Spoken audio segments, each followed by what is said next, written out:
Please stand for the flag.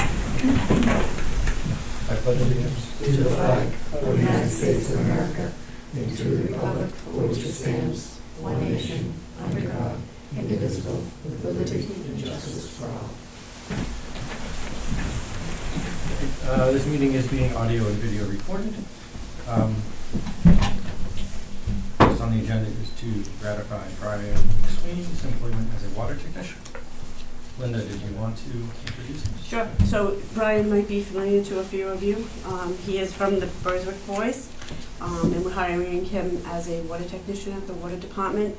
He's actually has a lot of skill working at previous water distribution. He has a lot of certificates that we're looking for, and I think he'll be a good asset, and hopefully Wayne will be happy. I'm always happy. Must be the water.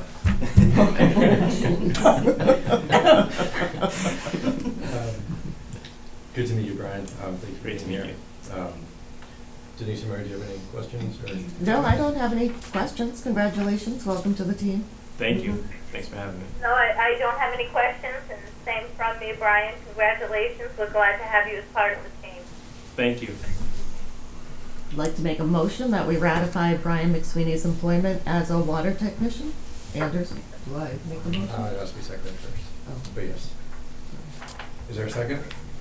Denise? Second, And those in favor? Anderson, yes. Raise yes. Kidding, yes. Right. Thanks, Brian. Thanks for coming in. Thank you. Thanks, Brian.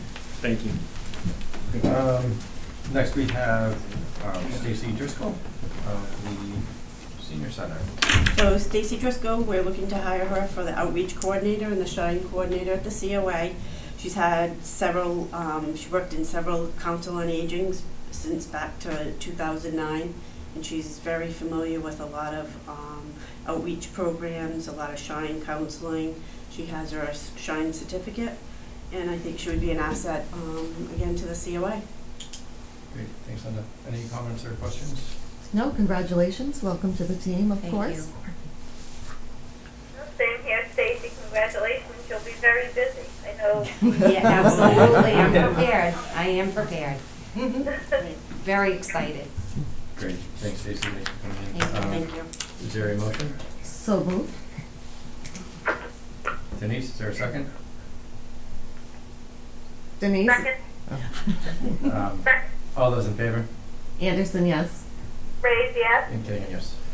Thank you, and congratulations. Thank you. Thanks, Marilyn, for coming in. Tree removal list, was Chris coming in for this, or I don't? Probably not. Okay. He'll be here later on tonight for the budget, but we do this every single year.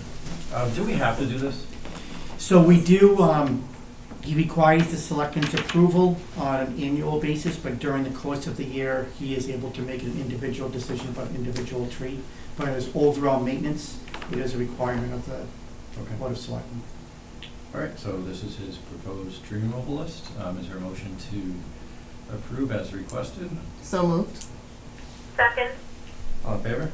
Anderson, yes. raise yes. Kenny, yes.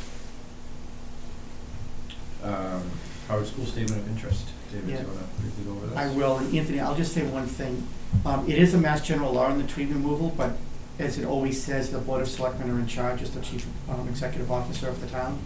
If there is an interest of the board that you want to appoint Chris in the future to do that, the board could just probably take a vote. So I can always place it on a future agenda, if that's what you want to do. So the statement of interest, we already did this before. We did this for both the Rose McDonald School, and we also did it for the Spring Street School as well. As you see, the superintendent of schools is here. I know he'll speak to it. After Mark speaks and explains what they're looking to do, that entire sheet that is in front of you in full sheet does have to be read, because that is the actual vote. And then, again, you would take your vote, assuming that it's affirmative, you would sign it, and then Mark will then forward over to MSBA to start the process and get in the queue. Obviously, if you don't approve it, you don't sign it. So, go ahead. Thank you. So the window for submissions to the MSBA opened on January 13th and closes on April 14th. So within this window, we need to get approvals from both the school committee and the Board of Selectmen. As stated before, we have done statement of interest for the Spring Street and Roselle last spring. And we were invited into the MSBA eligibility program in December, so we're excited about that. But what they wanted is to consider any type of consolidation possibly in the future. They wanted to get all potential schools. So we had those two done, getting the Howard School done. We met with them in the fall. They encouraged us to do so. So that's why we've written the statement of interest. You should have copies of the statement of interest. And I want to thank people that really helped contribute to this and provided a lot of information. Julie Hamlin, Rich Lehman, John Collins, Debbie Yannick, and Tim Pope, who really took a lot of time and efforts to help me write the statement of interest. As you will read, we had to select 3 different priority areas, and those priority areas are prevention of severe overcrowding, expected result from increased enrollments, replacement, renovation, or modernization of school facility systems such as roofs, windows, boilers, heating, and ventilation systems to increase energy conservation and decrease energy-related costs in the facility. And the third priority area is replacement of or addition to obsolete buildings in order to provide for a full range of programs consistent with state and local requirements. So these priority areas are the same as the other 2 buildings, so very consistent. So we do have areas of concern at the Howard School, classroom size and classroom spaces. We are nearing capacity for classrooms. We are continuing to move in all the school buildings. Specialist spaces are becoming classroom spaces. Larger spaces like libraries or meeting areas are becoming multi-use spaces. We have limited integrated and interactive technology in the building, limited with breakout spaces to send students, whether they're students on IEPs or our EL students or Title I students, lacking small group spaces, the need for updated HVAC and electrical systems. Our special education spaces are small and we need more of them. And spaces for related services such as speech, OT, APE, Title I, and EL services. Again, are sharing spaces and often using common spaces like hallways for meetings. Specialists, like I said, are being moved out of classrooms and are on carts, so they're constantly moving. And then the modernization of furniture. We see a lot of mishmash of furniture around and need some upgrades there. So again, spaces like this need to be more adaptable and flexible. I do give a lot of credit to our maintenance and custodial staff. They do a very good job maintaining the buildings, as they do with all the buildings in the district, but they are starting to fail. The Howard School was built in 1958 with renovations in 1971 and 1993, so it looks decent, but the bones are old. And again, structural issues both in and out, wear and tear, are affecting the life of the building. Today, actually, March 1st is the start of the eligibility period, so we kind of starts the clock ticking for us moving forward with this. And what I'm just looking for is your approval so I can submit the statement of interest prior to April 13th. Any questions? I have a couple. Sure. I'm not sure I completely understand. Does this mean we're trying for a second school? No. What we'll do is, as we begin the process, we're going to be doing an educational profile for the elementary schools, and that's going to focus on the Roselle McDonald. So we're going to look at what our needs are in the district. So we'll be saying that, if our needs are truly pre-K to 6, then we'll need to justify those needs within the district. So they're going to look back at, they'll look at the buildings. When we met with them in the fall, they had some questions about the Howard School, so they wanted to gather more information. So it doesn't guarantee it, but it gives them a fuller picture of the needs in West Bridgewater. So is this to set up a second application? No, this will just go in as a submission similar to the Spring Street School. That one's in there. When they approved us for a project, they didn't approve us for both. They approved us just for the Roselle McDonald's, the primary school. So this will go in pretty much similar as if I did them all at the same time, but they just want to have all this information on record. Does that mean they could take all 3 schools and combine them? They could, yep. And I think that's what we're gonna look for, and ultimately it comes down to the townspeople that they're gonna vote on this. We'll look at the Yeah. scope of the project, but I think when you have a building that is really outgrowing its need for three grades right now, my thinking is if that would go down to 2 grades, then you're gonna be running a building with 2 grades, and that's really probably not the most economical or best practice educationally. So it just provides them with more information to move forward. Ultimately, it'll be the decision of the town, part of the school building committee as we work towards feasibility.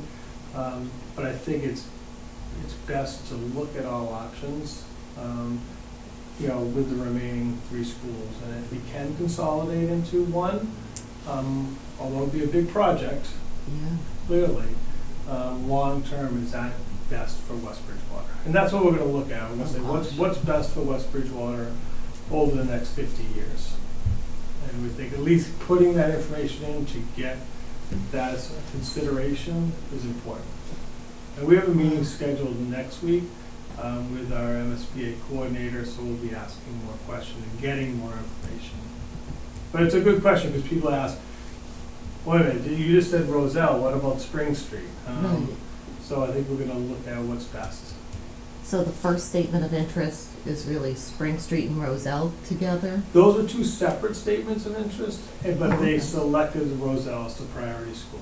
I can see that. But they said, that doesn't eliminate Spring Street, nor does it eliminate Howard, but the school that was selected was Roselle McCall. Which I can understand. So this isn't gonna tie us to anything, this is just giving us options. Correct. This basically gives them more information. As stated, before, there's not many school districts that are selected. So every year you're submitting statements of interest, many communities are. So this gathers, and if we, weren't selected for the Roselle, then we'd be doing this for all 3 schools this Okay. year. Again, when you do that though, if you have more than one school, you select one school as the priority school. And this is going to keep the Roselle as the priority school? That won't change that, 'cause when I submit on one of the check boxes is there another priority Is school, there? and I'll list that. And So that it's really makes not gonna sense. do anything but provide them with more information. It's not gonna put us back so we get another potential project in the spring. This is just providing them the information that they need. Someday, I'm gonna be able to tell my grandkids about this vote. I have a couple questions. Out of the 3 schools marked, Roselle, Spring, and Howard, I think you said Howard was built in 1915. Is that the oldest of the 3? 58. What did you say, 19, yeah, is it 1958? Correct. Okay, yeah, I was like 1915, that's not I- bad architecture for that age, if that's what you I said. believe that Spring Street was 1956 and Roselle was 1968, but I'm not 100% sure. I didn't write it down. I Alright, didn't realize how close they were. Are there, so I think based on those ages, there's probably no asbestos issues. Not that I'm aware of, but honestly, I'm not aware either way. There Okay, was at so the that's high something school. we can find out down the line. That was That'll 1952. Increase the cost. Do you have an idea of what our population increase has been year to year for ages 5 to 18? I was curious as to what we've looked at, say, in the past 10 years for a yearly increase in ages 5 to 18, and there really are no reliable sources because only the census is done every 10 years, and of course that's subject to whomever answers them. Do you maintain statistics on that? I do. We're up over the past 10 years about 100 students. So it's not a dramatic increase over the past 10 years. We're at 1402, I think was our October 1st report, and we were in the low 1300s But if 10 years ago. If I may, just for clarification, is that organic growth or is that including school choice? That's including school. So I think her question is West Bridgewater specific. Right, I'm looking for organic, just West Bridgewater students, that, residential. I'm glad I was afraid. That's a good, I don't have that data. I can pull the data and look at the number of students. I can tell you right now, as of this year, we have 264 school choice students, which make up about 18.5% of our population. So if you divide out those numbers or subtract them, you can get the number. I didn't realize 18% of our student population was school choice. Yes. Has that been consistent? I think so, yeah. It might even have been a little bit higher. We were at 285 a couple years ago. School choice has been around 10 years, so. Yes. So that's included that number throughout. So, I mean, I guess this is a little bit of a pointed question. Are we looking at building a new school because we participate in school choice, or are we looking at building a new school because West Bridgewater, just based on its population of students, needs it? What's going to happen, I believe, is with the growth in town that we're having, what's going to happen is our number will probably stay about the same, but our number of residents will go up and our number of choice students will go down. We're predicting over the next 2 years to go from 260 to 230 to probably 200 school choice students. But I think that was part of the problem we ran into with the high school, is that we couldn't build a school large enough based on expectation, that they had a certain formula they went by. So we were sort of restricted in how big of a school we could build. It's a good point. When they do their design enrollment, they do not take into account school choice. So that is correct. But their design enrollment was 625 students, and we are at like around 630 right now, and that's including all the school choice students. So I do envision, our population going up, but I do not envision we go up at the same rate with our school choice students. That will go down. It's already gone down. This year we only took 44 students. The year before it was closer to 60, I believe. Wow. We'll be hard pressed to take 40. We're budgeting 260 rather than the 285 we did last year. So to answer your question, I think our numbers will stay consistent, but where students are living will change a little bit. The West Bridgewater number is increasing, which should help the design enrollment, because when they look at this and they do their planning and they use formulas, and I think when we built the high school, we didn't have the growth in town that they would envision or they could predict. So now when they predict the growth and look at the new homes that are being built and new apartments that are being built and already in process, I think that design enrollment would go up. Not because of choice, but because of what they see in the town. And then they would say, all right, we just won't be able to take as many choice, which we understand. We knew at some point this was going to happen. We knew that we'd get to a point where growth goes up and choice goes down. But we'd still stay around 1,400 in the district. So with that being the foreseeable future, have you started to wind down on school choice in grade kindergarten? Because if I remember correctly, once we accept them into the program, they're ours to graduation, correct? You're stealing all my budget stuff for a couple of weeks. But yes, we did. This year, of the 44 students we took around, I think, 10 students grades kindergarten through grade 6. Of those, I think it was, I'll say 10, a majority of them were students who were residents and moved out of town, so that we did not change enrollment by them counting as school choice. And the other remaining, I think maybe 4 students were siblings that we took, fearing that if the siblings didn't come, then we'd lose both or 3 students in a family.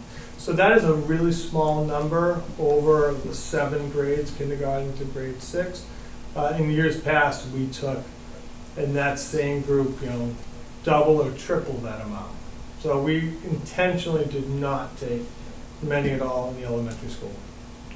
If you could get some data for us on the organic growth year to year, so say maybe the past 10 years, I'd be interested in seeing that. Sure, it's part of our budget presentation, the overall growth, but we can tease out the number of residents.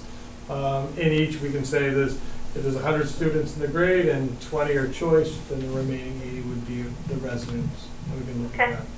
Thank you. You're welcome. Is MSBA funding only for new schools, or would they fund a renovation with expansion? They would fund, that's still a possibility. So it doesn't mean just because we're in this beginning eligibility period, renovation addition is still very much a possibility. So it's not just a new school. We would still get reimbursed at the same rate, which I believe is around 52%. Okay, thank you. So that could certainly be an option.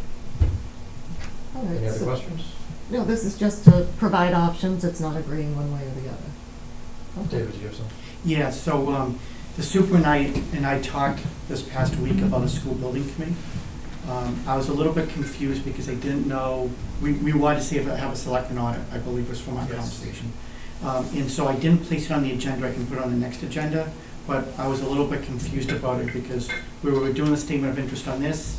I didn't know if we're doing a school building committee for Roselle, and eventually that then gets wrapped up into this, if we're gonna have multiple, if we wait until after, then I didn't know the timing. Okay. So I figured while you were here and they were here, since they're gonna have to self-select, I thought it might be a good idea for you just to explain, so I didn't give them the wrong information. Absolutely. So I'm in the process right now of, honestly, I'm looking at the last school building committee.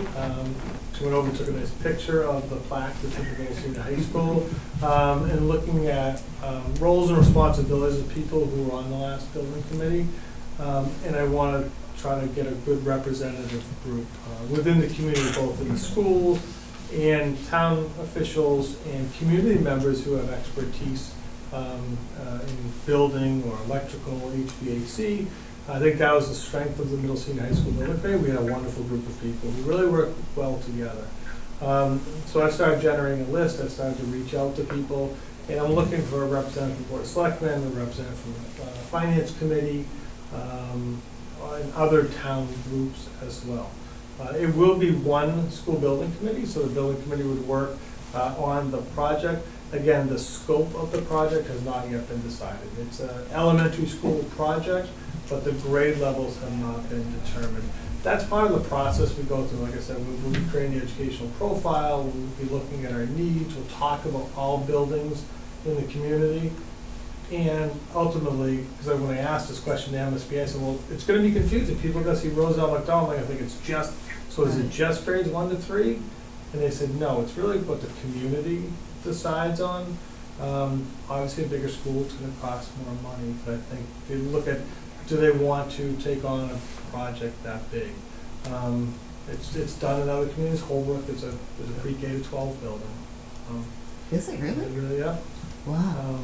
And again, they're building it with separate entrances and separate, spaces and shared spaces. So again, that's way down the road.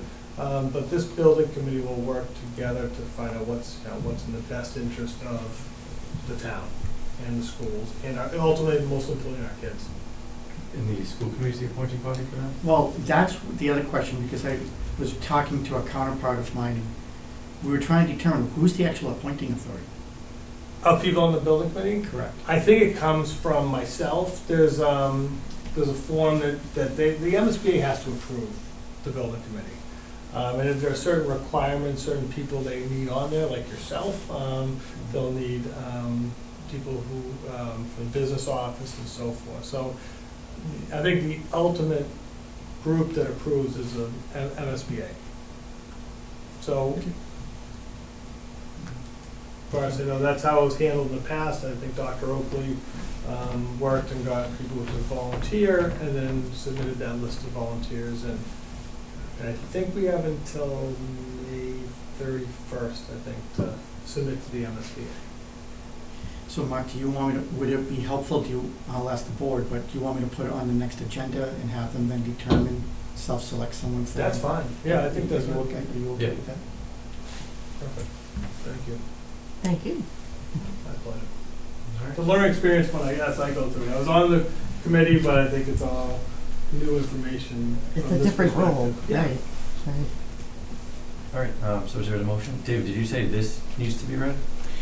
Technically, yes. I mean, if you want to say as presented, but I think the spirit of it is this is your actual motion, so if you want to maybe. All right, do you have a motion? You had to read it twice last time, I remember. All right, at their March 1st, 2023 meeting, the Board of Selectmen unanimously voted for the following. So I'm going to make a motion that we've convened in an open meeting on March 1st prior to the Statement of Interest submission closing date. The Board of Selectmen of the Town of West Bridgewater, in accordance with its charter, bylaws, and ordinances, has voted to authorize the superintendent to submit to the Massachusetts School Building Authority the Statement of Interest form dated March 1st, 2023, for the Howard Elementary School located at 70 Howard Street, which describes and explains the following deficiencies and the priority categories for which an application may be submitted to the Massachusetts School Building Authority in the future. Priority areas are prevention of severe overcrowding, expected to result from increased enrollments, replacement, renovation, or modernization of school facility systems, such as roof, windows, boilers, heating and ventilation systems to increase energy conservation and decrease energy-related costs in a facility, and replacement of or addition to obsolete buildings in order to provide for a full range of programs consistent with state and local requirements, and approved local requirements, and hereby further specifically acknowledges that by submitting the Statement of Interest form, the Massachusetts School Building Authority in no way guarantees the acceptance or the approval of an application, the awarding of a grant, or any other funding commitment for the Massachusetts School Building Authority, or commits the City-Town Regional School District to filing an application for funding with the Massachusetts School Building Authority. Voted and approved on March 1st, 2023. All right. So moved. Anderson, yes. Is there a second? Denise? Denise? Already had you on mute. Brady, yeah. First a second. Second. All right. Those in favor? Anderson, yes. Brady, yeah. And Kenny, yes. All right. That one passes. And next we have a request to transfer from sped stabilization. Yes, we would like to transfer a sum of $30,000 from a special education stabilization fund to the school's sped transportation fund. This was voted on and approved by the school committee at their January 9th meeting. Right now, we have a balance of about $49,000 in this account. We started a few years ago now.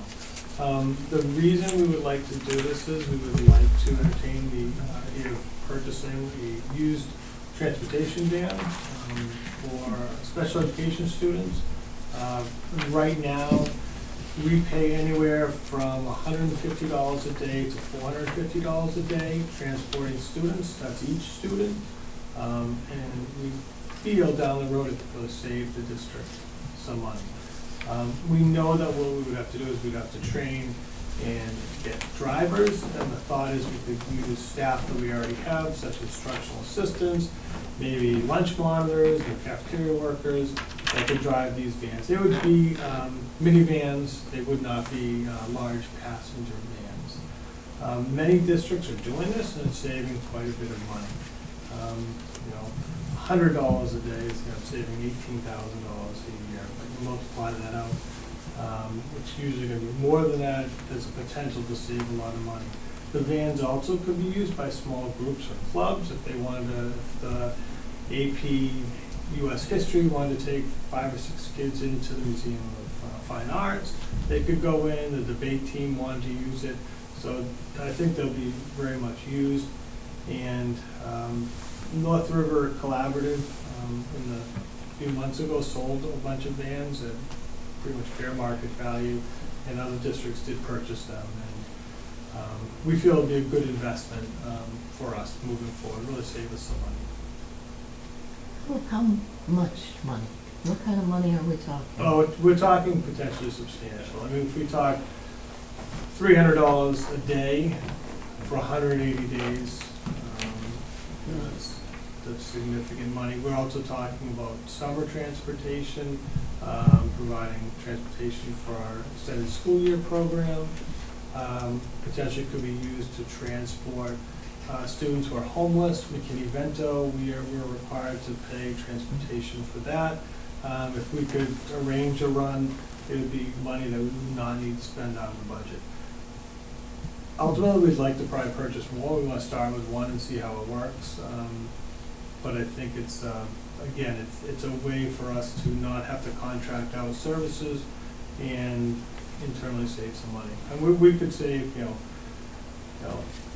anywhere from $20,000 to 40,000 easily, I think, a year. Once we get rolling, it's gonna take some time to, figure out, make sure we train everyone, so we don't know what to anticipate for this year, but we first wanna get the vehicle and see how it's gonna help us. Is this entirely for special education? So I remember when the Special Education Stabilization Fund was set up, it was specifically for, if I remember correctly, it was if any excess money at the end of the budget period for the school, that money would go into this stabilization fund for unexpected expenses, people moving into town, and it creating an expense we weren't intending or planning for. Right. Is there any way this could be done through a budget or through, I just hate to take money that was specifically put away for stabilization of special education students. And it sounds like that it would be used for them, but not entirely for them. Well, I think the bulk of our transportation is special education for out-of-district placements. So I think that's where we would save the most money. So it would directly impact our special education students, and it would be a direct savings. So I think otherwise we're spending more money in our budget, or budgeting for more expenses rather than using these vans to transport our students. So same as when we are starting having in-house programs where we're incurring a cost by hiring a teacher, maybe an assistant, but if it saves us sending the students out of district, we're incurring more costs, but we're actually saving a lot of money. This would be the same thing. We would save a lot of money doing this, and it would be directly related to special education. Is there a staffing issue? Are we gonna have to add, FTEs for any insurance or benefits? Just wanna make sure I ask all I the think, right what questions. our plan is and what our districts are doing are they're using monitors. We have staff who come in early anyhow for surround care, instructional assistants, behavior techs, that would make these runs in the morning and then still return in time.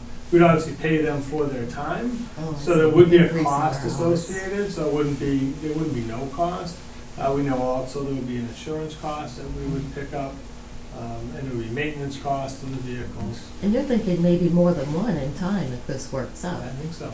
I don't think we're ready to do a fleet of vans, but I tell you, special education costs, you'll see it in our budget, have skyrocketed. You can't find companies, and it's not unusual to make a request and we need a student transported to, Marshfield, and they'll say $375 a day.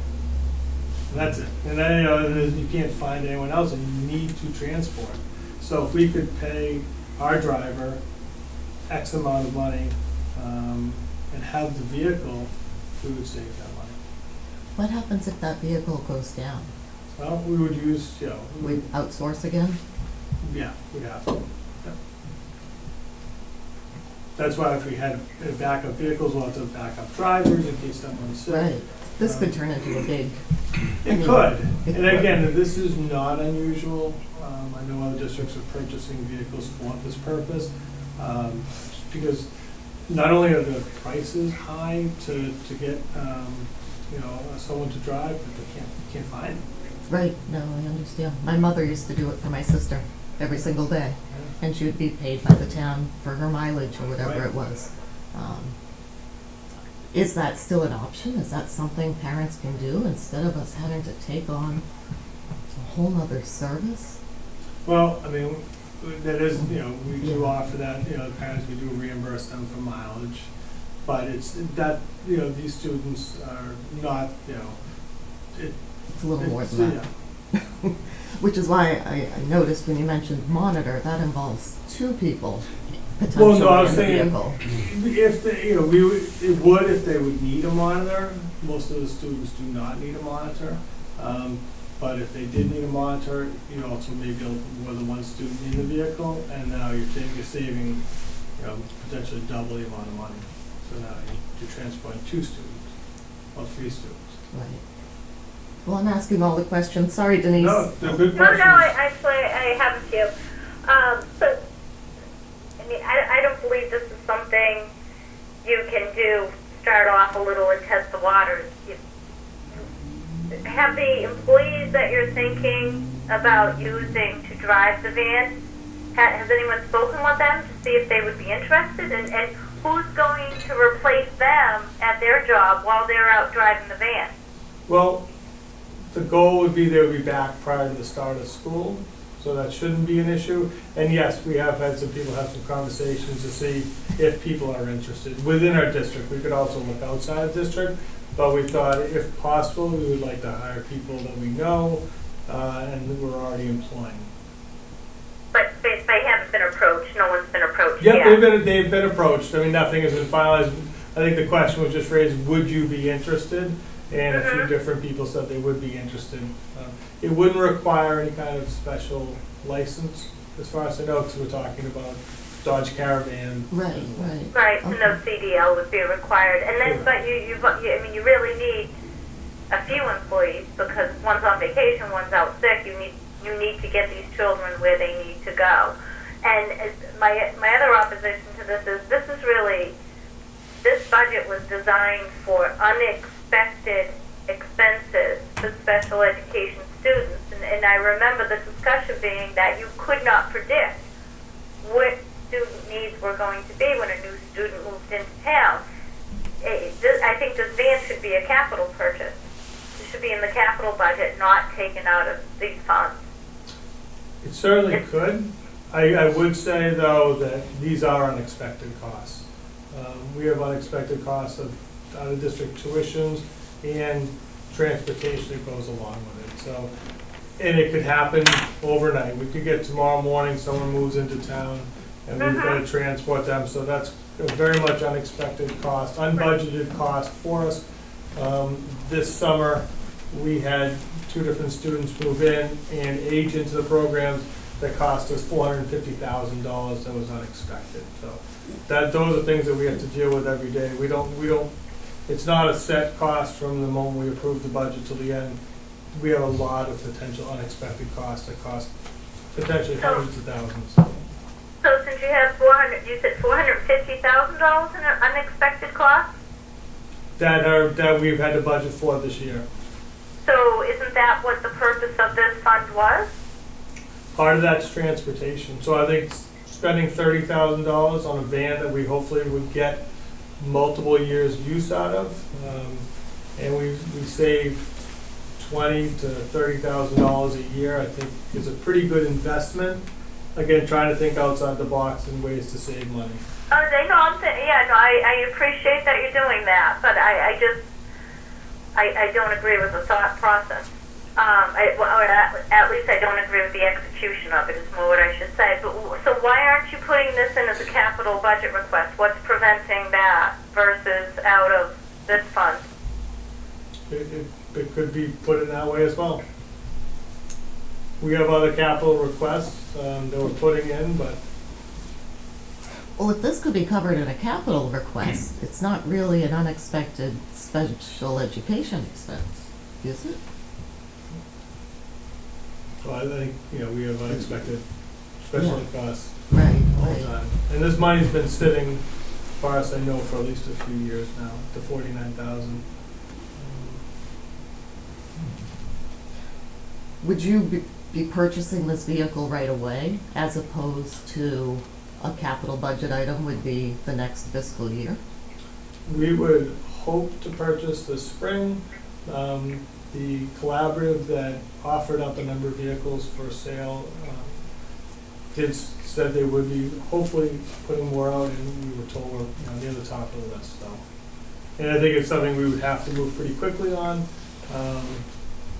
So it would be the hope to get that money in there so we could move forward. I mean, I'm entirely in favor of something that will save a ton of money, but to be honest, I'm just not hearing the analysis behind it. If, you could say, not, obviously it can never be precise, but more of a range of how much it would save the town, I would be more in support.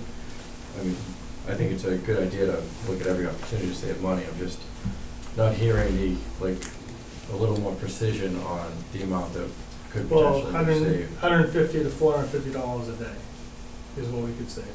So it would do, one van would carry multiple students? Could, So each student. there's 7 says- passenger vans. You know, most transportation Time-wise, companies, probably, right? what's that? Time-wise, It depends on where the routes are. Yeah. It definitely depends on where the routes are. You know, if most routes that we pay, they are bringing one student. If we can double up with another community, I think that this is, I mean, in my thinking, the sped stabilization fund, is to help the special education budget and unexpected costs. And this is clearly a cost that comes in every year that's unexpected. And it's gonna really help defray, future costs. So I didn't mean to be the rain on the parade, but my thought process is that you really need 2 vans. You don't need 1 van. If you're going to go into this, you need 2, because if you have a situation where the van breaks down and it's not going to be available for a week, we still have an obligation to those students to get them to where they need to go, which means you're going to be requiring services from some other transportation company on, let's call it an emergency basis. And I'm sure we're not going to get the same rate we're paying today. I'm sure they're going to increase it. So we have connections with multiple transportation companies that we use. So I think if a van did go down, or that happens for other companies, they may drop the route. We've got to find and pivot to, find another driver or another company. And you'd still be using those on a daily basis, right? Because this isn't gonna cover all the students. So you'd still, I don't know the name of the company, but whatever Absolutely, yeah. companies, you'd still be We still have using them. many different contracts with many different. So that relationship wouldn't end. Right. Okay. This would, more likely be, we find the route that works, the route that's gonna save us money. And again, I envision $30,000 could be made up within a year, pretty easily, or certainly within a couple of years. I see everything you're saying, and I know what you're saying makes sense. I'm just stuck on whether or not this is an unforeseen expense. I personally have no issue where it's coming from. My only concern is, I guess I'm gonna trust you. There's gonna be It's, some money, I guess. when our line item for, special education transportation is much higher than this, and it's only gonna go up. It's only gonna go up. And I hear your concern, but I do feel it's unexpected, because I can hear the phone calls being made saying, this one's $350, this one's, $425. So I think if we had, and that's, again, we can only budget for what we think may happen, and we don't know what the needs of our students. If a student goes out in the middle of the year and needs transportation, then that's unexpected. We can't foresee what that would be, or if the placement changes, they pivot to another place, it's not on the same route, then we've got to get another, market. I can definitely see the need, and I know it would save money. I would like to see a better, I understand what you're saying, where you'd like to see more transparent figures of, okay, if we get this van, we're gonna be able to do this many routes next week, and it's gonna carry this many students, and this would normally cost us, $1,200, instead it's only gonna cost us $200 because we're gonna have the vehicle instead, and that savings over time. Just because I'm a nerdy accountant like that, I like seeing those kind of numbers. But I do know what you're saying is true, that the transportation is crazy and very expensive. And if there is a way to save, that is definitely an area where it could be And it's not, saving. I think that would be part of the planning process. Once we, obtain the vehicle, make sure we have the drivers, and more likely than not, it would be, probably starting in the summer and certainly starting in the fall. So we would have, because that way we would be picking the routes that make the most sense, and also with the biggest savings. We're not going to pick a route that's $150 a day if we can find a $300 a day route, maybe a little bit further, but if it's going to save us that much more money, then that's what we're doing.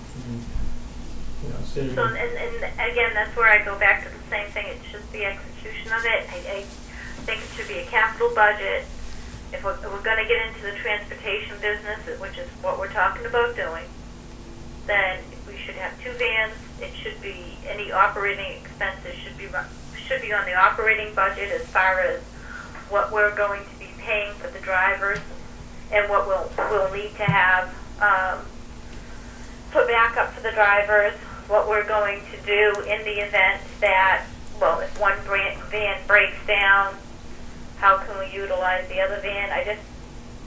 I think it's a great idea as far as trying to save money on what we're spending in transportation costs. It sounds like this van isn't just for what's absolutely needed, it's also for some extra curriculum activities too. Well, it would be, I mean, we wouldn't want a van sitting. I think Right. that was part of the problem with our food service van. It sat, and according to the town mechanic, that's what led to its early demise. And I think we want to be fiscally responsible and also planning purposes, rather than starting with 2 vans, starting with 1 and working on getting everything ready seems more responsible than spending double the amount of money. When you calculated your expenses, did you include the wages, Mm-hmm. Yep. gas? Yep, we did. I mean, we looked at all that, and again, that's what we're saying, 150 to 350 or more. So again, my opposition is I'd like to see this as a capital budget purchase, and then the expense of operating this. If you want to go with just one, that's what you feel comfortable starting out with. That goes through capital, and then an operating line budget just for the expense of this. I guess I would ask, what is unexpected then? If we're keeping the 49,000 for an unexpected cost, what would that be? So transportation is not an unexpected cost. You know as soon as you have a student come in that has special needs, they're going to need transportation. And what you said is, I don't understand why you haven't taken this money already, because you just said we had over $400,000 of unexpected costs. So why didn't you use this money already? Because this would be for the following year. And unexpected costs would be tuition and transportation. So I just don't know what we would spend this money, if it's not for tuition or transportation, I don't know what we would spend it on then. I'm just unclear. It's not dedicated just for special education. This is not a van that's dedicated just for special education. Well, It would be a waste for it to be sitting there, I agree with it. But that wasn't the spirit of the vote on this account. The spirit of the vote was for unexpected special need costs, not to go out and buy a van. Which would save us tens to 20, thousands of dollars a year. I agree with the thought process of using a van, but I'm sorry, but I think I have spend more money. So No, we'll it's not that I want to spend more money. I want to see this go through capital budget so that the taxpayers have a say in it as well. I feel as though the special education stabilization budget, I mean, let's flip it. Let's say we were talking about taking the money out of our own stabilization fund for one of our departments, and they wanted to go buy a vehicle for a similar situation, that they were going to cut down the costs at, say, Council on Aging, just for example. Would we approve that? And I'm not sure that I would, because I would see that as a capital item. Would the Council on Aging have unexpected costs, though? Well, this is a stabilization fund that was set up specifically for, and when we talked about this fund being set up for the special education, it was the unexpected, more like move-in costs was how we had talked about it. I think the line transportation in this, tuition or transportation, was the customary and usual transportation that we would provide to a special education student, not creating our own transportation services. Okay, we'll pay significantly more for that transportation. That's the reality is we'll pay, Unless we do $18,000 it to another way. $92,000 a year transporting students, which we do now. So if we don't have a van, then that $18,000 to $92,000 No, we're per saying student. go ahead and, I mean, as far as I'm concerned, I'm saying go ahead and do it. Just, this is a capital expenditure. Purchase the van through, as a capital asset, set up an operating account for what the expenses are gonna be and go to it. Okay, so I guess I'm just still unclear, what would we ever then spend money out of the stabilization fund if it wasn't for this? When we talked about it initially, it was really sold on the move-ins, people moving into town, and us receiving a bill that we were not expecting, typically after we've already put together a budget. Or at That least is a that was. transportation cost for us. I'm just, that is a transportation cost. If there was a way that we could support it with, hey, this is something that's just come forward this year, this is not something that we've ever had before, it's unexpected, here's a way we can deal with it, then I would 100% agree that this is an unexpected expense that could be taken from the special education stabilization budget. But I don't Or I think. have another example. If we had a student move into town who had severe hearing issues and needed to be sent to one of the schools that could help them with sign language or reading lips or something like that, that's where I'd expect to see that money spent. Or if we had a student come in who was blind and we needed to get that student some additional help, that's where I would expect to see that money spent. Maybe I wasn't looking at it big picture, but I was expecting it to go right to a student's assistance with special needs, not to. So in your example of, we have a program in Norton High School with the deaf and hard of hearing, the tuition there would be probably around $60,000. Transportation there would probably be about $30,000. So both would be unexpected costs. Both we would need to fund. We certainly spend the money on the tuition that's unexpected, but we're looking for something that's not a one-time thing, something that can be used year after year. So I don't understand what the opposition is about it being a capital expenditure versus using this money. Yeah, because I'm in support of the idea. I'm just saying not this way, not through this stabilization fund. I think it's a great idea. I think it's a great way to save money. I love the approach. How is the money put into the stabilization? My understanding was if there was excess money at the end of the budget year in the school department, that's what the excess money was put into this particular stabilization fund to be available for unexpected educational needs. That was decided on by, The town. okay, so the town has said to put it in for the, okay, that's what we're, I have no we're going issue back with to the funding town asking for. mechanism. I don't know, I disagree with, I guess, both my counterparts. I have no issue, I think it's an appropriate use. I don't know, I mean, So we ready? Do we need to take a vote on this?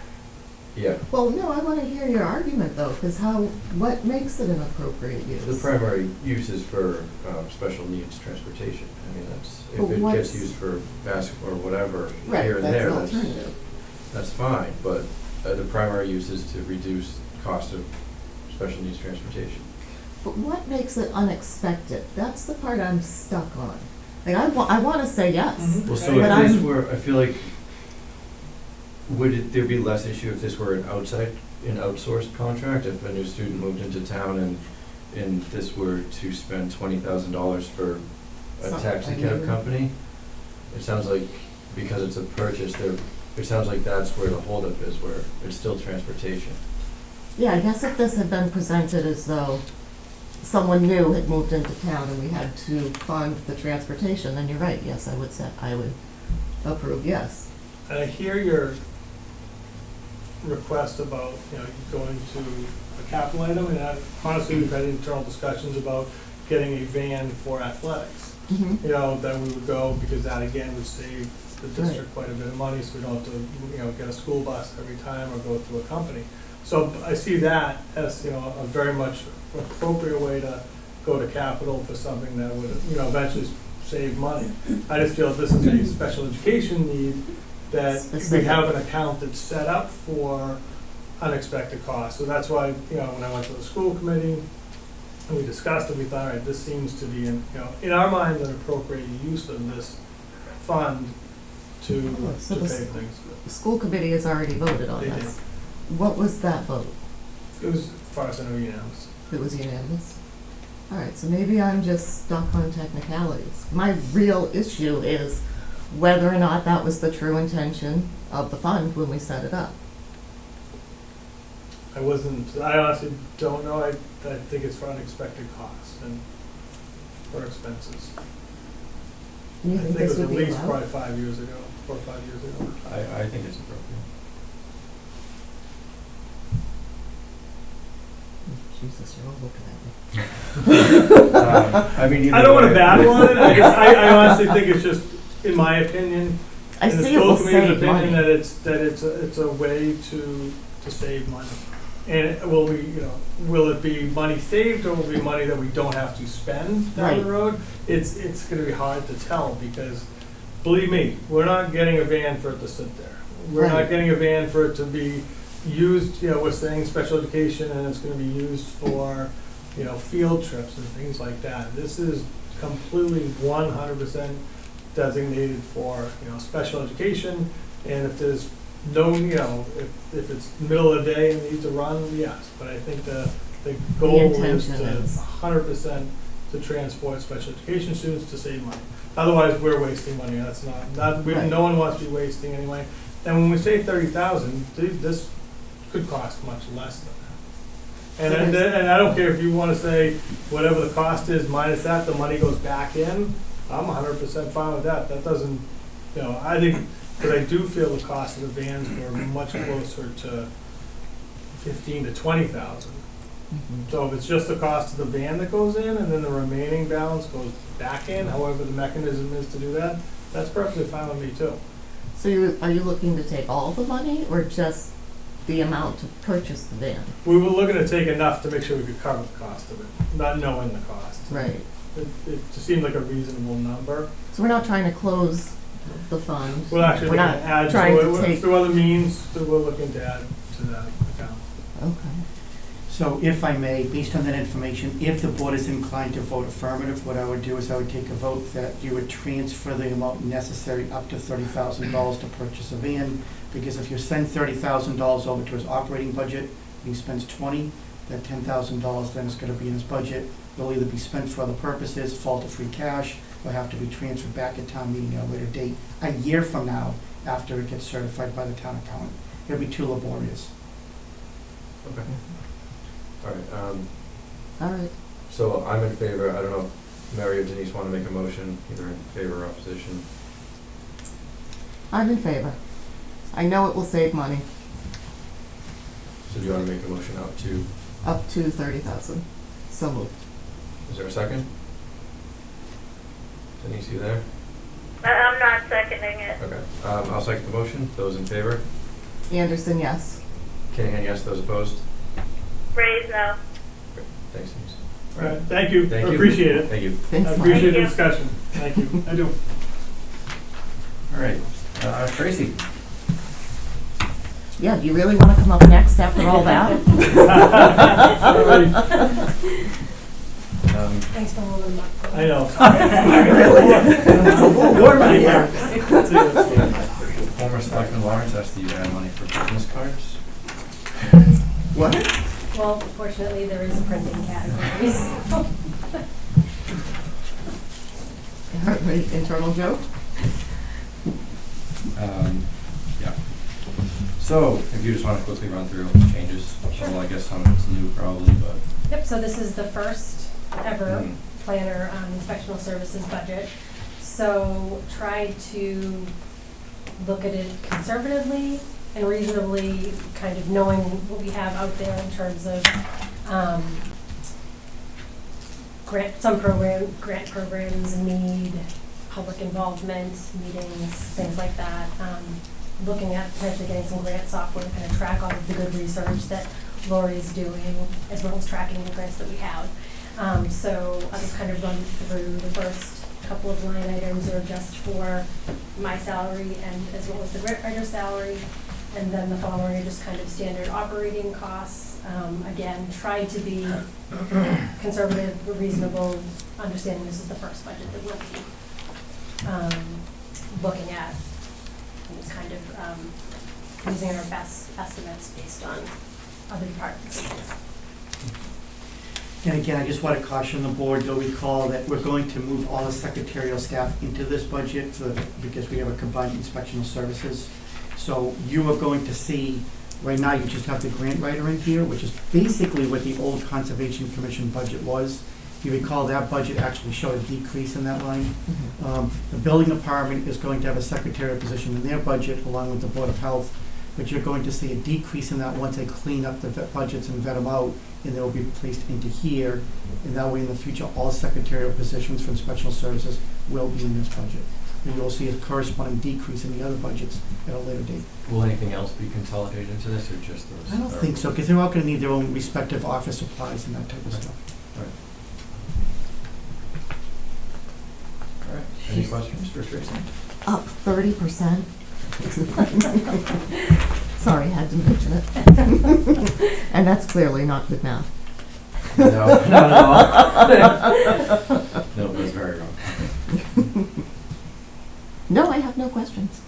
Good job on your No first questions. presentation. Thank you very much. All right. Thanks, Tracy. Clerk?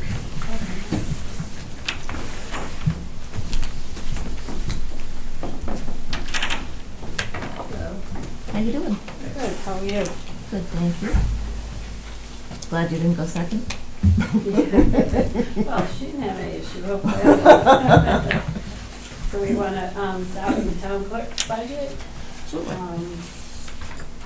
The $500 overtime, that's an accounting change.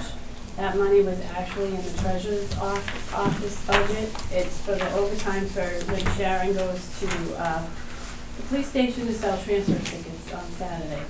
And the accountant asked me to have it moved into my budget because that's where she gets paid from, so it should be in there. So it's actually it's a change to my budget, but it's a non-change to the overall budget. And then the only other increase I have besides salary is an increase of $300 in my office supplies because of increase of postage costs and Postage, I know, we're hitting that too. yeah, and other costs. So I don't know if you have any questions on that.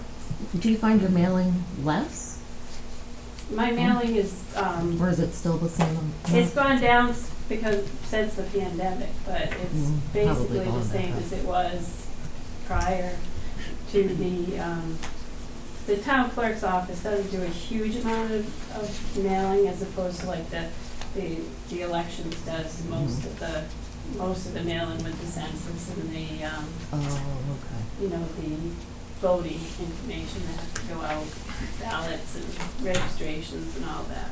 Oh, wow, I forgot all of that. Yeah. Still goes through the mail. Yep. Yep. Yes. All right, elections? Elections has gone down, obviously, because I went down in the amount of elections that I have this year. There's only two, the presidential primary in March, and then the town election in April. So it goes up and down based on how many elections there are. There is an increase because I had talked to David about the secret ballots at the town meeting. It's such a Yeah. crazy mess. And other towns use their voting machines, Oh, you were starting to talk about this. and they get a program for a yes/no ballot. You get the ballots, the person gets the ballot, and it goes through the voting machine, and then it's counted through the machine. So it's a one-time purchase of the material, the media sticks, and that the material is required to run the DS200 for however long they last, you know. Right. They might have to be redone Hopefully, in 5, yeah. yeah. But, and then the cost of the ballots, and hopefully, it'll be just so much more efficient. That's and awesome. not as crazy. It seems like there's an uptick in the amount of people that request secret ballots, and it's just crazy. It's like a zoo, different areas Right. of the auditorium. It's- We're trying to, and and then you gotta have the counters, they have to count them all. And so we're hoping with the machines, it'll cut down on the time and, make it more efficient. So we might get out of town meeting at Oh, 10. yeah, hopefully. At what time? Yeah, No, I think that's great. And it's verifiably accurate. yes, Yeah. yes, yeah.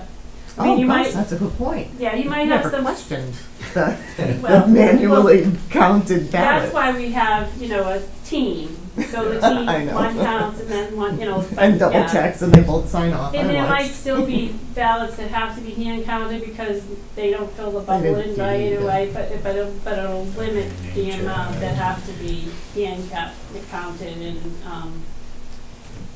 and hopefully be more efficient. So I put that in the budget, hoping that we could get that going for next year. How much is that? It's around $2,600. That's it? Yeah, Considering like the amount of time it would save. right. But That's great. That's getting like about 2,000 ballots, which would keep us going for quite a while. And then Right. 3 media sticks, because I have the 3 voting The three machines. machines. Yes, I have to purchase the sticks and then purchase the programming for it. Oh, that's awesome. So we're hoping that it will help. Cool. So I don't know if you have any questions on that. No, I think it's awesome. And the veterans, And the they- veterans- they're out of town, so it's less. It's us. Yeah. Yep. Any other questions? That's No. it. Nope. And I just wanted to let you know that I got back, it goes into the general fund, but I got back the unfunded mandate for the early voting for the last election season. And we received $9,223.53 back from the state for the unfunded mandate, which goes back into the general fund. Unfortunately, not back into my budget. Not into yours. All right, thank you. Thanks, Anna. Building inspector.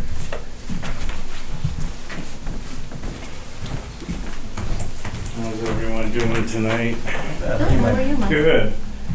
I'm gonna try to go through this fairly quickly because Mr. Sarro would like to get up after me and get out of here and get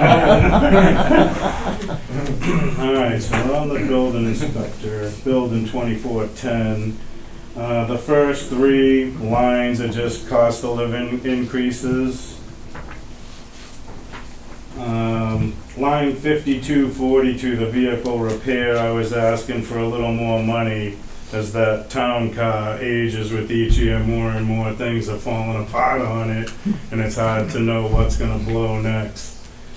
So I was just looking for a few more dollars in that line in case something unexpected happens. 5730, the dues, meeting and education.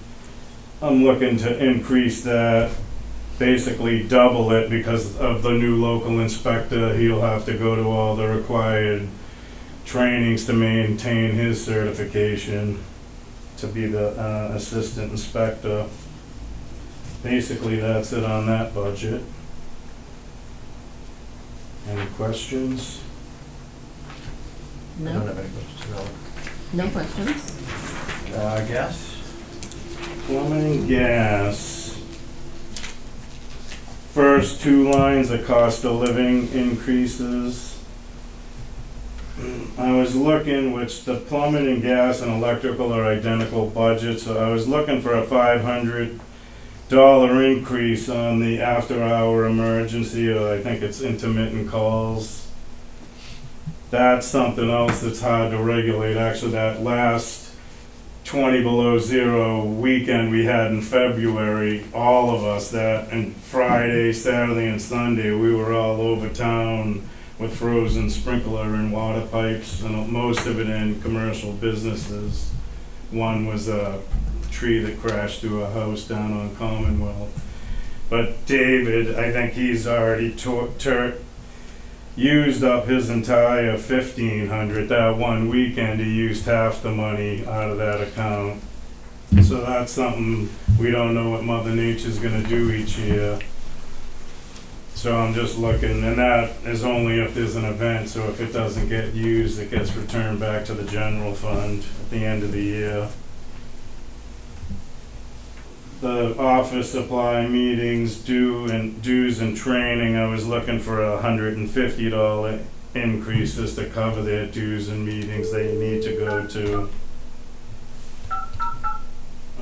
The fuel reimbursement and phone stipend, I was looking for an increase, about 80 to cover an increase in the phone bills and about 450 to cover the extra mileage and fuel that they're using.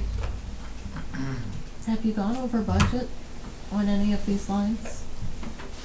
Currently on David's, on the after hours, so it's bottom line budget, I think the last incident I pegged to the after hour, but it's gonna end up out of his office supply. So he literally, other than his salary, he has $100 left in his budget. One thing I noticed on the incoming calls one for gas plumbing, you wrote in the notes $500 increase and $700 increase, but I'm seeing 700. I'm seeing 1,500 up to 2,200. Yeah. Let me check this. 7. So I in the think electric it looks right. I think that there was originally a $200 discrepancy. I think David had 200 more, so I'm trying to get them to be equal. Right, one's 1,500 right now. Yeah. One's 1,700. I think, didn't that go back to the school? It did, There was yeah. something when the new high school got built, there was some $200. We Previous don't even know what inspector. it was from when they built the school. And I haven't been able to, if they're gonna be identical, keep them both identical. So the plumbing and gas was 700 more to get him to be 2,200, and then David would be 2,200, the total request, both the same. Right. Any questions on electrical inspector or gas and plumbing inspector? No. Okay, town hall? Town hall, let's see. The 5340, we were having some fluctuations with the telephone, and I think since I was looking for 800 on that line, but I think that we'll see a decrease in that coming next year. I think there was some issues with the phone stuff at the school getting charged to this account.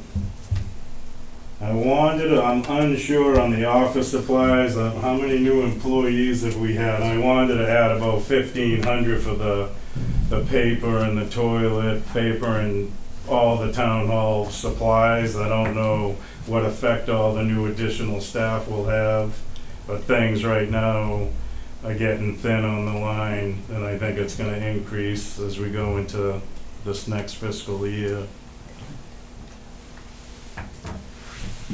Then the last, elevator maintenance and the sprinkler and fire alarm maintenance lines were just contractual increases on those annual testing and maintenance for those two items.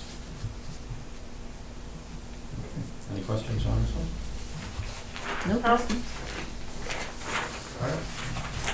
That's it for you, right? Yeah. Alright. There you go. Thanks, Mike. Thanks, Thanks Mike. for coming, guys. Good work, Mike. Alrighty then. How we doing? Okay, how are you? I'm good. I've got all stuff printed and I forgot to print that thing, so I ran in there and scratched some stuff out, so I have it. Do you want a copy? I can give you Oh, these. if you do, that's great. 1550.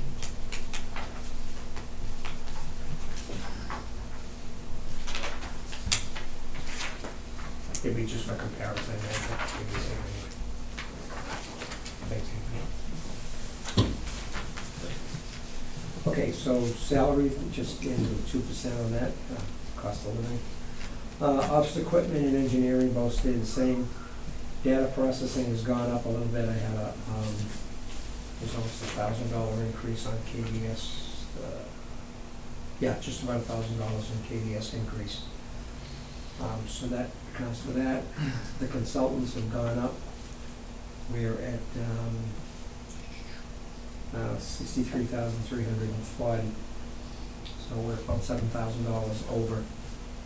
And that's renewals, hub service, any equipment and so forth, that, like switches and so forth. So that's in that line.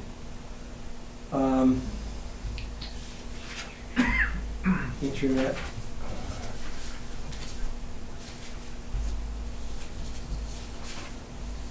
Comcast will be the same as last year.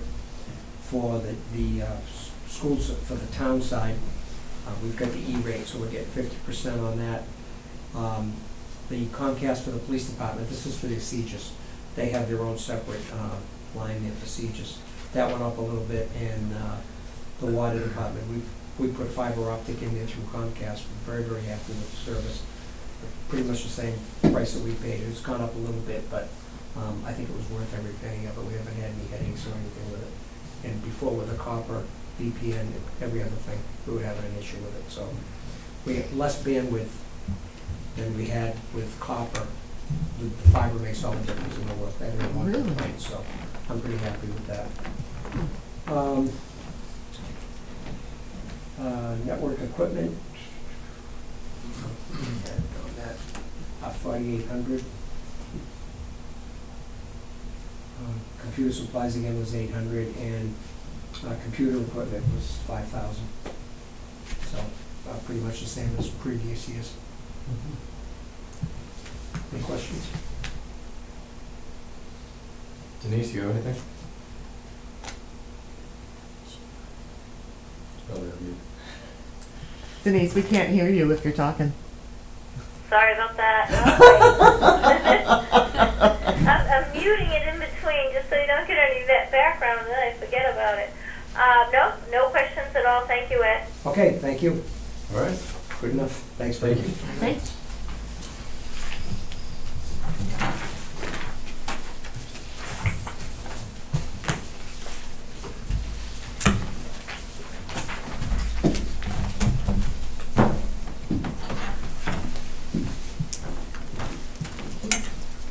Next. You're up. Okay. Oh geez, you brought a ruler. That's intense. Yeah, I'm gonna use it too.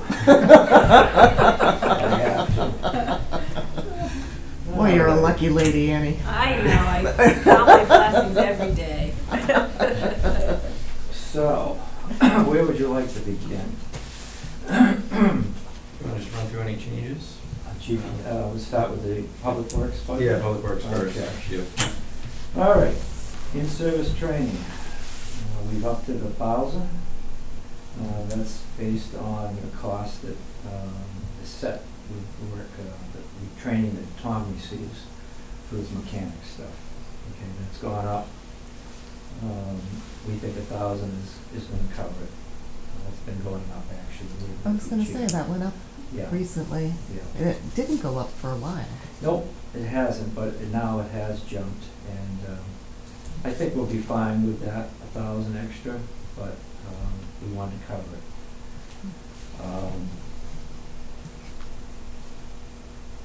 Heating and fuel, we pushed it up 5%, each of them. I think we managed pretty good because of the mildness of the winter. And we've also cut down on how high we put the heat in both the administrative area and the apparatus floor. We've cut that down. Told them to put on sweaters.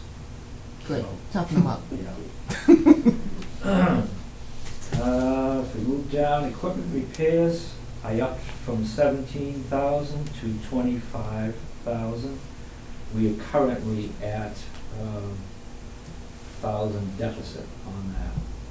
And of course, when I based it from the fact that in December we had spent 8,800, I knew we weren't going to make it. Equipment, it's got an awful lot of equipment out there, awful lot of stuff that when it does break, could be several $1,000s. trying to keep everything in good operational manner, so I'd up that by 8. Asphalt, concrete, that we're spending, that doesn't reflect in this expense, but the cost of oil has gone up, and that has jumped as well. So I think 5,000 is gonna be okay with that.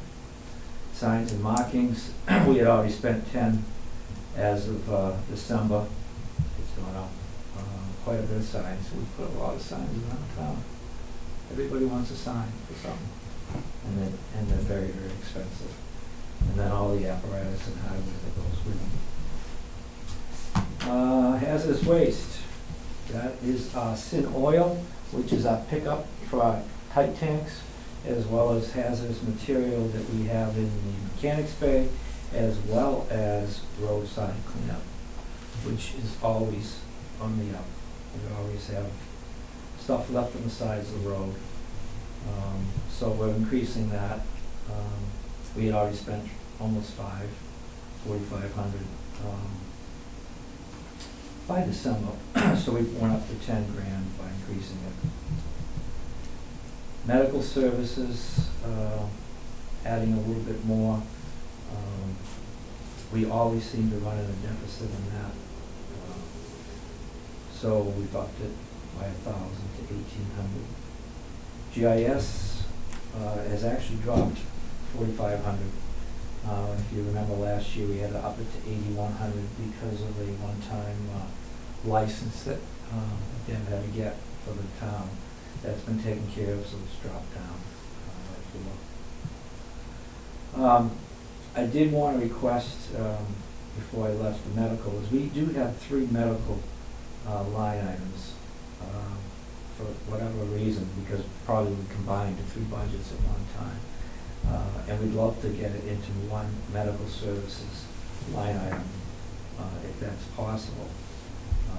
It would just save the confusion of seeing 3 lines for that.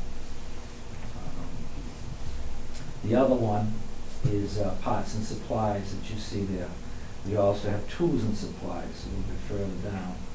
It would be good to get one tools and supplies budget instead of having 2 different line items. I think somehow that got in again for the mechanic. He might have been a parts and supply guy, and we were a tools and supply guy.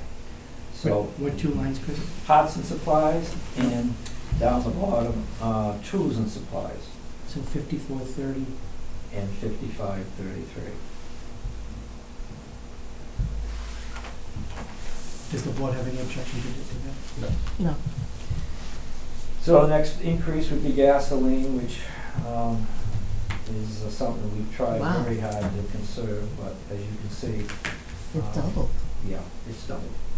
I mean, we had spent 17,000 as of December, which is, if you double that, Right.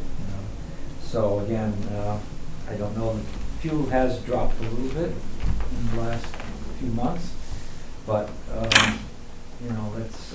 that's a big part of our operation is driving. And, that's a big expense for us, so I don't know how to cut that anymore.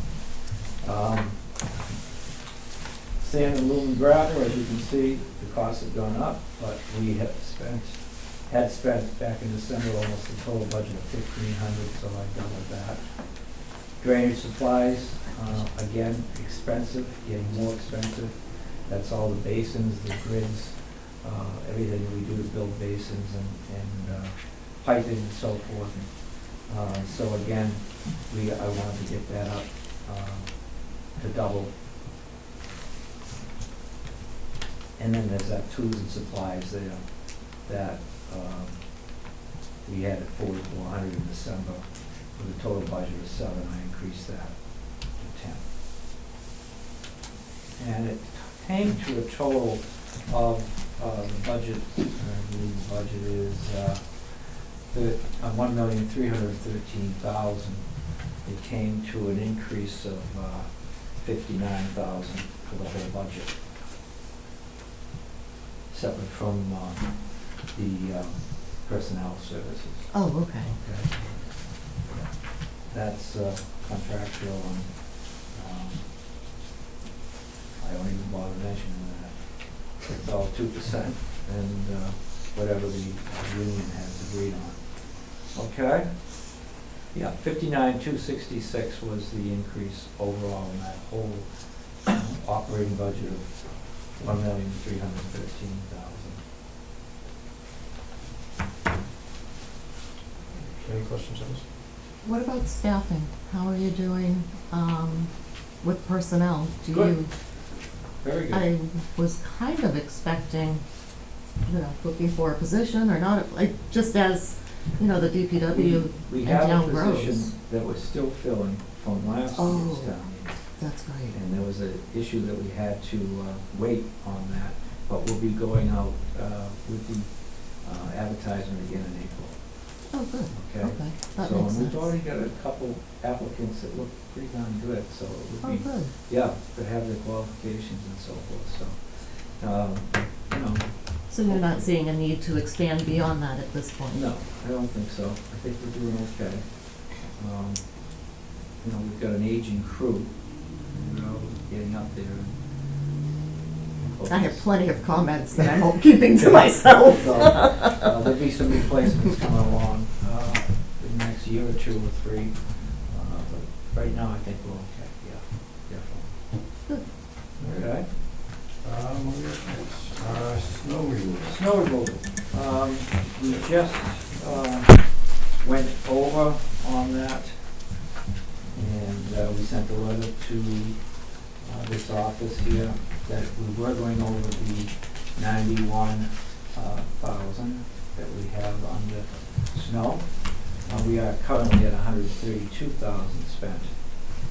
So, but considering that it's first week of March and we have just put our first plows down this week, first storm, first calling in of subcontractors, we've done very well.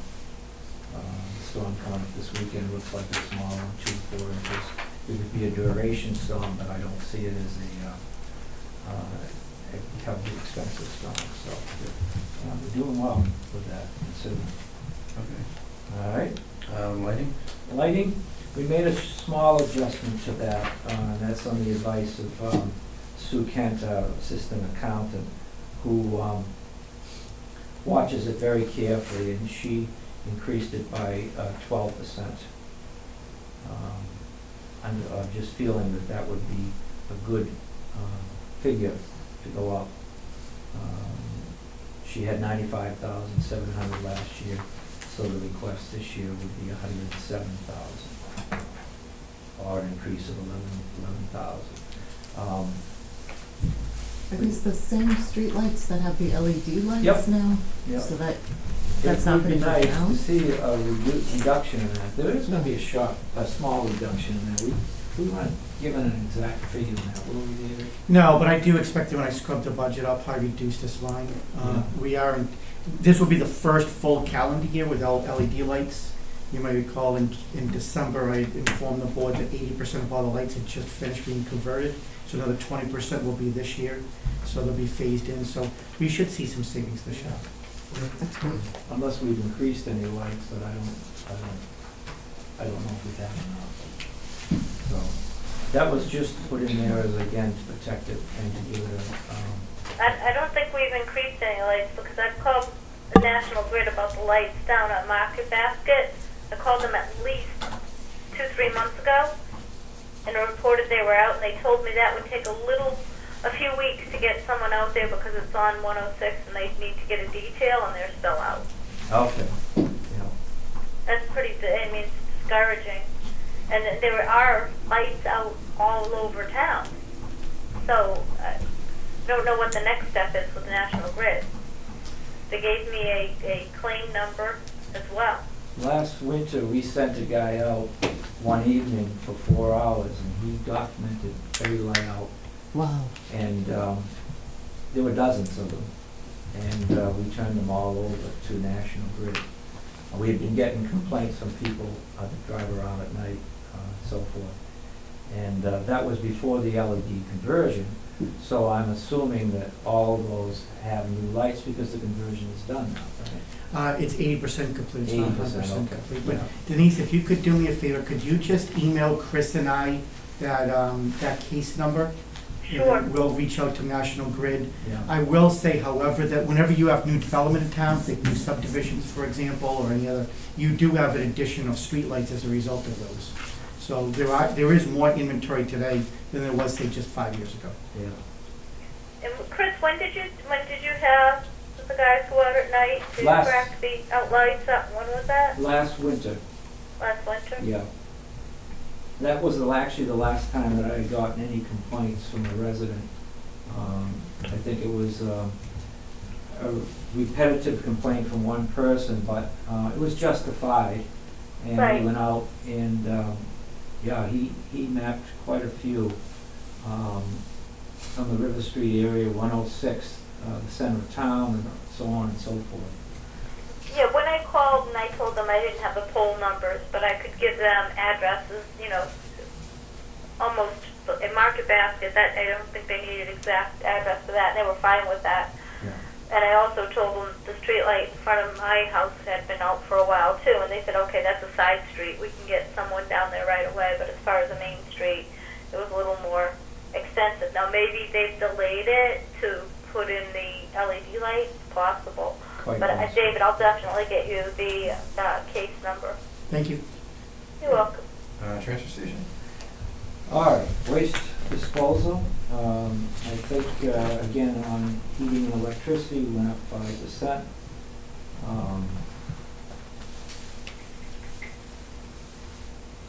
And based on, again, Sue Kent and what she calculates with the solid waste disposal, she went up 3% on that to cover increases. Office supplies, I went up 1,000.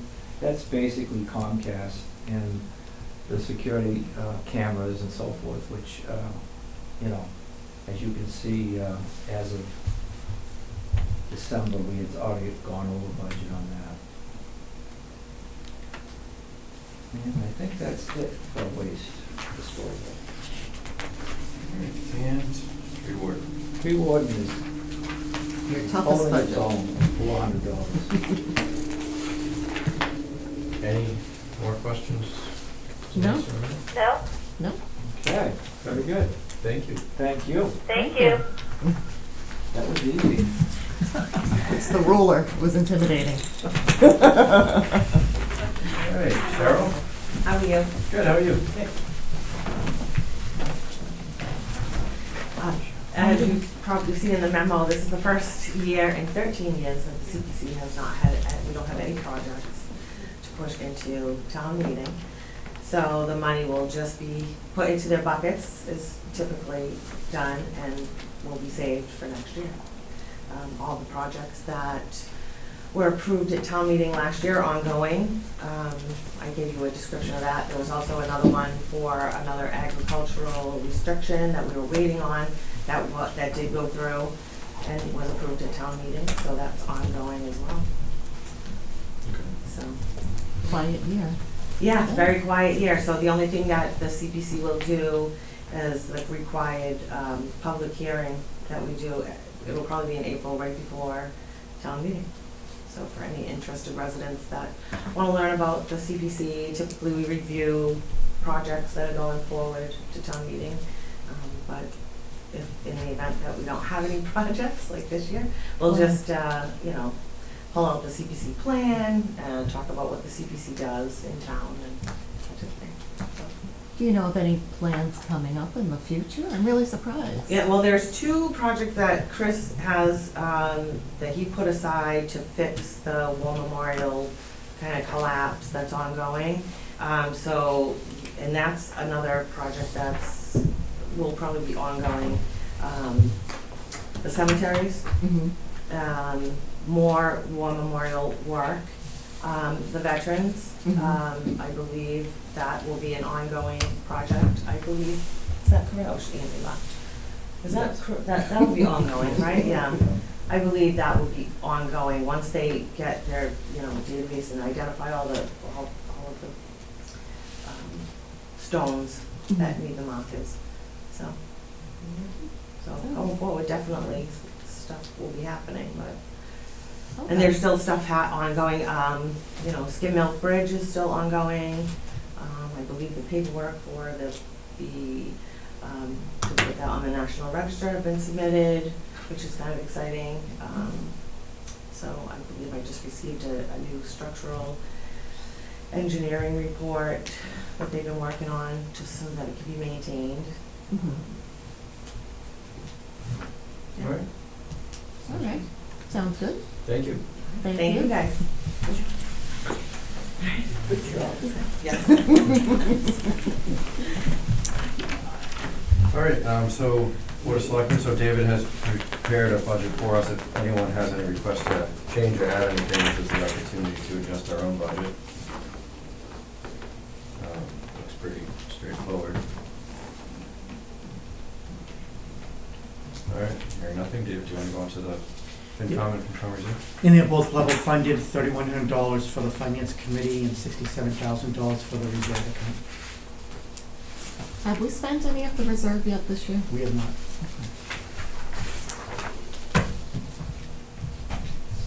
Okay, so that's it for budgets. Moving on to the annual town election warrant. So we need to sign this, and do we, I suppose, take a vote? I would just take a vote to sign the warrant. Okay, is there a motion to take a vote to sign this warrant? So moved. Second, All in favor? Anderson, yes? Raise, yes. Kanahan, yes. Vote to request from the Civil Service Commission a certified list for the appointment of a full-time police officer. So this is just requesting a list for a future hire. We have a request from the police chief. Is there a motion? So moved. Is there a second? All right, I will second it. All those in favor? Anderson, yes? Kanahan, yes. Excuse me, I'm gonna need to excuse myself from the meeting for about 10 minutes. Okay. All right, thank you. Notice to convert Chapter 61A land located at Walnut Street. So I we need have to recuse myself from that one. And we lost Denise. So should we table this for next meeting? Do you want to just table it to the end and see if she comes back? Sure, yeah, we'll come back to it. Communications from other boards, zoning board of appeals, 375 East Center Street. David, do you want to briefly touch on this? Sure, as you drive down West Center Street, turning into East Center Street on Route 106, this is not the map. We don't have a map for that one, do we? No, for the trailers? Correct, okay. No.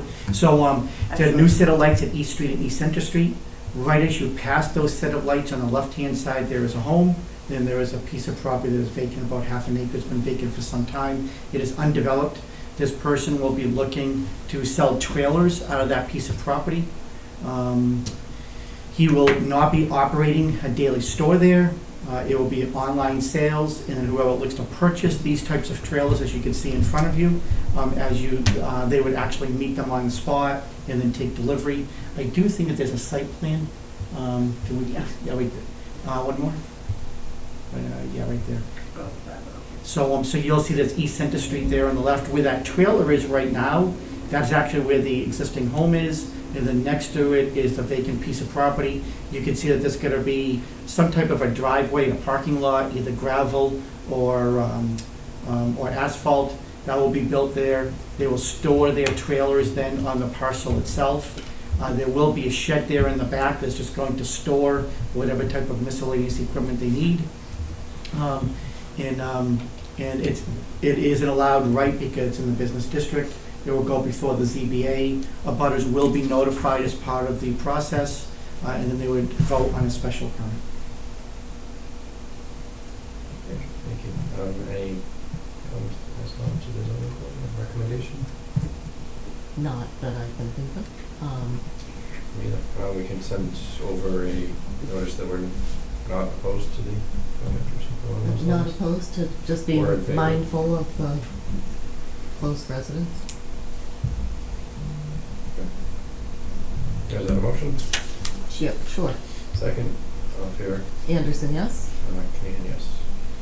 We have two resignations, one is clerk, one is warden. Is there a motion to accept the resignation of Mary Hoffman and Marilyn Raleigh With with a the- letter of thanks? So moved. Second? Anderson, yes? Kenyon, yes. All right. Public comment period? Anyone? Town administration report. So there's a lot of basic FOIs. We've been busy. There's a lot going on, so I want to just inform the board as to a lot of this work. So first of all, every single year I send a letter off to the mosquito control through Plymouth County. In essence, either us or Plymouth County has the responsibility to spray. We are charged it through the cherry sheets. So we've always taken the position we're not going to hire a plane and do all the work ourselves. So I've already sent over a letter saying that they are authorized to go ahead on our behalf. The second is that I wanted to say thank you to the board for its support.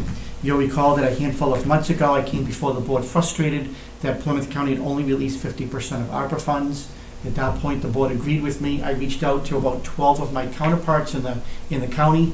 I know they reached out to their board and to the county commissioners as well. And I think as a result of that lobbying, the Plymouth County commissioners realized it was the right thing to do. They released 100% of the funds. So for us, it's about $1.3 million.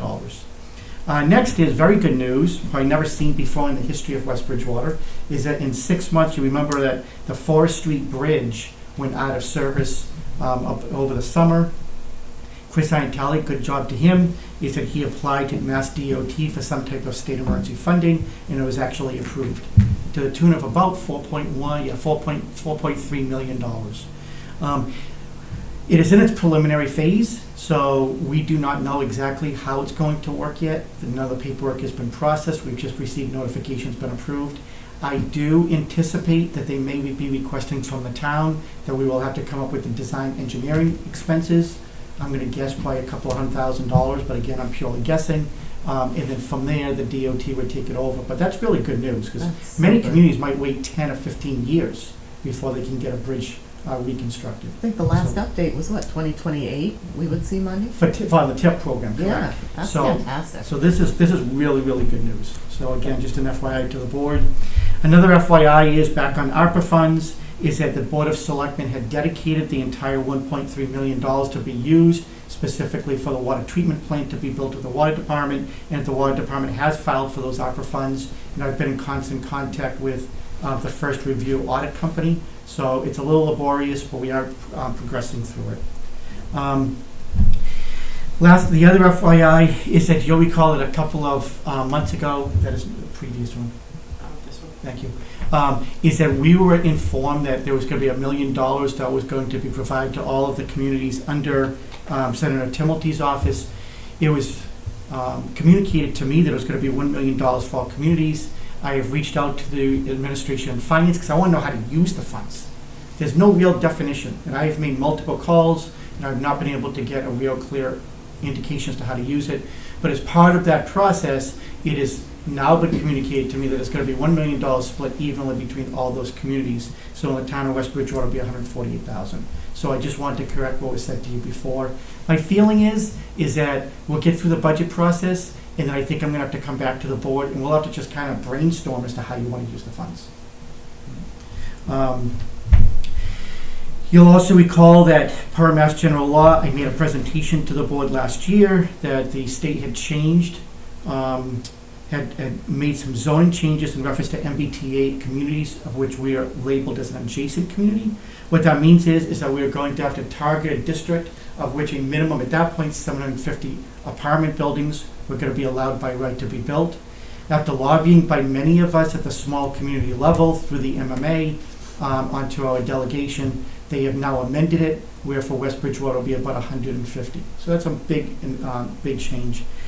However, as part of that process, we are going to have to come to town meeting with some zoning changes, and we're going to need technical assistance. So we applied for a grant. The state awarded that grant to us, and OCPC has agreed to be the consultant and help us with that work, which is pretty technical in nature. So again, I believe that I have signed that as a grant. Again, I was just as an FYI to you that we are moving forward. Next is whether or not you want to do this as a vote. I'm really looking for either direction or a vote. is that we had received a grant. We applied for a grant a little over a year ago, and we received $20,000 in order to be able to digitalize our building records. And subsequent to that, I've come to the board and we've applied for future grants so we can subsidize the Board of Health records and conservation records, which we are currently doing. At that time, the cheapest quote was about $23,000. We only had $20,000 in the grant. The selectmen said at that point, if we had to take $3,000 out of the budget, that we could do that, recognizing we would have to backfill at the end of the year. However, now that we know exactly how many records there are, it's going to be about $5,500. So the question is, I really don't want to stop the project. I want to complete the project and digitalize everything. So either one, I'll ask for the board to take a vote that you're accepting of the fact that we will expend the additional $5,500, knowing that we will backfill it. A vote is really not necessary. It's just that if I come back, I'll come back to you in June or July when we do end of year transfers. And if you see the $5,500, you'll know why. So it's your choice however you want to handle. If you want to take a vote, take a vote. If you just want to accept it as an FYI, recognizing I'll come back looking for an official vote, I'll do that. So whatever you prefer. Yeah, I mean, a vote's not necessary. You know the information. Yeah. Okay. Again, you've seen this before. We applied for a grant through the state in order to write a transition do a transition audit for the town so we can modernize our facilities to meet ADA requirements. We did receive that grant. It does have to be expended by the end of the year, so we have actually prioritized making sure that we could get somebody to be the consultant on this, and OCPC has agreed. So again, this was just an FYI to the board that we have signed that consultant agreement and that we're moving forward with it. As Chris, the DPW director, earlier stated, is that he just informed me that they have now overexpended their snow budget, which is great. That's in February versus December. So by Mass General Law, I have authorized the negative deficit spend. Again, I'm just letting the board know, because at the end of the year when we do transfers, you'll see that come across your desk. On the next one, I'm going to actually be looking for 2 votes. One is that this is ARPA funds. We've mentioned that multiple times. That is very similar to the old CARES program. So these are federal funds sitting at the Plymouth County Commissioner's office.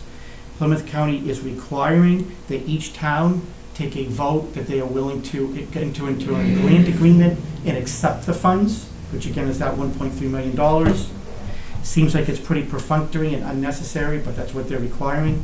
So one is that I'm going to look for a vote from the board that the town of West Bridgewater will accept the grant for its ARPA funds, and then 2, as we did for CARES funds, because there'll be copious amounts of paperwork going forward on it, is that I will sign all those documents on behalf of the board and the town at a later date. So I would ask for 1, a vote for you to authorize the grant agreement to sign, and 2, to authorize me as town administrator to sign on behalf of the board moving forward. Okay, is there a motion for the first? So moved.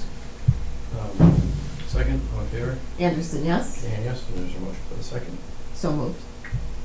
Second, all those in favor? Anderson, yes? And yes. Thank you.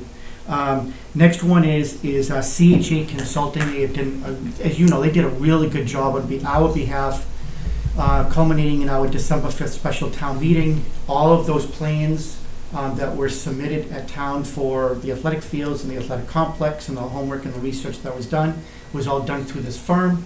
And as a result of that special town meeting did approve the fact that we would add a basketball court and a tennis court behind the high school, resurface the existing basketball court at the Howard School, and add 4 pickleball courts behind the Council on Aging.